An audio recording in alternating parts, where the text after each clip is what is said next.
Welcome, everyone, to the How to Get the Most Out of College podcast. There's a lot of talk about where to go to college, but not nearly enough about how to go to college. And it's the everyday decisions that drive your success. I'm your host, Elliot Felix. I've been a consultant to more than 100 colleges and universities, helping them improve their student experience. And I'm the author of How to Get the Most Out of College, where I take what I've learned about how college works and make it work for you. One of the big ideas in my book is that students can design their own education experience. They can take charge of their experience. They can do more than navigate. They can create the time they spend at college to find belonging, to find a career path, find each other. That said, I'll be the first to admit that college is hard to navigate. And it's particularly hard to navigate when there's a lot of confusing systems and technology and terminology that are hard for anyone to understand. Who knows what a bursar is? Who knows what a registrar is? But they're particularly hard to understand and to navigate if you're new to higher education. For instance, if you're a first-gen student and you may not be familiar with all that terminology and all these things you have to navigate. And this is what's often called the hidden curriculum. So I am delighted that today we have an expert on the first generation student experience, someone who was absolutely instrumental and insightful in the first generation student chapter of my book, Deana Waintraub Stafford from the Center for First Generation Student Success at NASPA, here with us to talk about the hidden curriculum and what students can do to learn it, why this is important so they can not just navigate, but create their best experience. Welcome, Deana. Thank you, Elliot. Happy to be here. Why first generation student success? Why is this an area that you're passionate about? How did you get into that? Yeah, it's an identity that I share. So as we think about the first gen definition, it's important to consider a definition that reaches a number of identities. At first gen, we should talk about the intersectional identity. I'm an international student from Canada, came to the US to pursue my educational experiences, also play college soccer. And I also transferred from one institution to another. So in thinking about just the barriers that I experienced coming to a country, learning many of the things that I didn't know, especially navigating a transfer experience on top of that, there was so much that I didn't know. The statement, you don't know what you don't know, it's true. And it was my experience. And because of that, I felt a responsibility to support others with similar experiences, to create environments that were welcoming and celebratory for those who share the first gen identity. And so that's why first gen student success matters to me. And it's why I get to do what I do on a national level at the Center for First Generation Student Success. That's awesome. What position did you play in soccer? I was a Or maybe goalkeeper. you still play it. Oh, you were the goalkeeper? Yes. Me too. Awesome. I think, Yeah, I play indoor. It's been a while, but I couldn't get on a field and play 11v11. It's way too much ground to cover now. yeah. Indoor is pretty intense too. I remember my indoor experience. It was generally getting shelled at close range from a lot of people. But still the case. Sometimes some lessons need to be learned by others. And I'm Um, very happy to be the teacher in those environments. But it's fun to continue to play. It's also a great way to remain active too. that's awesome. Do you think being a goalie has shaped what you're doing in higher education in some way now? Your approach or your stance? Yeah, when I played, it was so important that I had an understanding of the game, but also so many of the tactics because I felt that I started our attack with possession. I managed the pace in which we played, depending on whether we were high pressing or whatever the particular tactic was. And so my ability to see that and plan far in advance really has influenced the way that I create processes now as I think about the end and then work backward to create the necessary steps. So yeah, it has definitely influenced my perspective professionally, but also has helped me think really critically about the why and then the subsequent what. That's great.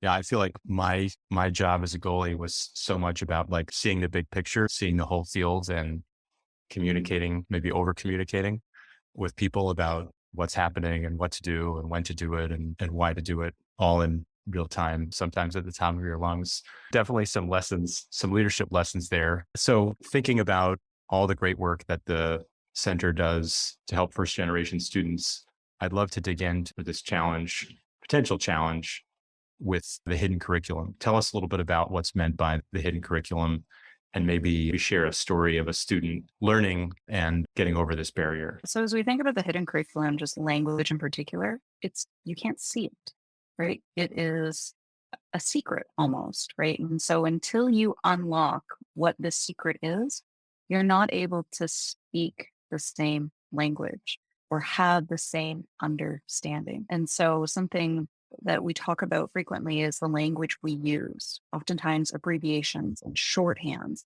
We use an acronym for a building, and we only talk about in maybe a website instance what the building name is. But in a syllabus, we use a shorthand. An example I can offer is when I was campus based, one of my students was really late to class on the very first day. This was their first year, their first day. Lots of nerves involved, but they were late because what they understood the building name to be was not abbreviated, but the syllabus used an abbreviation for the class location. The student didn't know where to go. And as a result, they were late. And when they got to class finally, the professor made a remark to the student about their being late and that they need to respect everyone's time. And, it's not a great way to start. And the student was really upset and didn't know how to respond in the situation because they felt that they were in the wrong, that they made the mistake. When I finally connected with the student, I didn't want to go to class the rest of the day for a number of reasons. They were deeply upset. But could you imagine being in an environment that is entirely new? You think that you're going to the correct location. Now you're late. It becomes an alienating experience. And because of that, it could have been completely avoided had we used a common language. Had the student been more aware of what the shorthand meant to be able to then navigate to the correct location. That initial experience will never leave that student's memory and also trained future experiences in thinking about interactions with professors and how they could approach a professor. So I bring this back to language alongside the hidden curriculum in that we assume that there is a common language. But if we use shorthands and abbreviations and, whatever other acronym for the same building or the same thing, experience, whatever we're referencing, if we only published what all of that meant, how we could align this resource with students to ensure that it was a common language and not just assuming that folks understand that this acronym and this shorthand mean the same thing. Yeah, I feel like there's probably also maybe a bit of grace and some assuming positive intent that the professor could take on too. I mean, I feel like it's kind of like, when somebody has their video off on Zoom, one way to interpret that is they're checked out and they're, multitasking and they're not paying attention. Another way is that that person, the person with their camera off, is actually the most engaged, most committed person because they're still connecting despite, something that's going on their end, whether it's something in the background, they have to eat lunch during the call, whatever it might be. I feel like assuming positive intent was also helpful in these situations. So if students are trying to learn this secret, clearly there's some work that colleges and universities can do to close this gap, right? And I feel like higher education as a whole, we're trying to catch up to who our students are and what they need and how best to support them and not think about, their deficits, but be student ready colleges, not bemoan the lack of college ready students. But in the meantime, how can students close this gap? What should they do to learn the hidden curriculum, to learn this secret? Yeah, I appreciate you mentioning student ready versus college ready because the direction of responsibility is important. Colleges and universities have a responsibility to ensure that they don't continue to impose increased barriers to access and success in higher education. And with that responsibility accompanies an audit of all terms used across the institution, acronyms, abbreviations, shorthands, all of these terms that are used interchangeably, and creating a resource that students can then utilize. The other part to that is ensuring that students are aware that this resource exists. So thinking about the application process or orientation, or even in residence halls, that there's reference to this jargon guide to ensure that a common language is understood and then practiced. And then on the student end, it's to use the resources. with the understanding that they know that the resource exists. And this is really important. We can create all the resources that we believe students will benefit from. But if they don't know where they are, they don't understand how to access them, those resources in their mind don't exist. So we have to create ways that there's a handshake between what the resource is and how students then access and use those resources.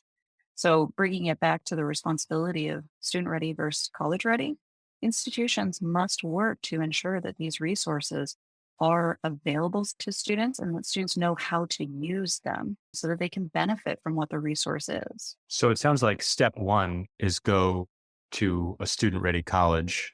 And I know your center has a way of recognizing first gen friendly institutions, right? That are following best practices. What's that called? So, within First Scholars, we have close to 300 institutions who have achieved the First Gen Forward designation, have been active in First Scholars for a number of years. And these institutions, they can be found on our website, but these institutions are committed to first generation student success.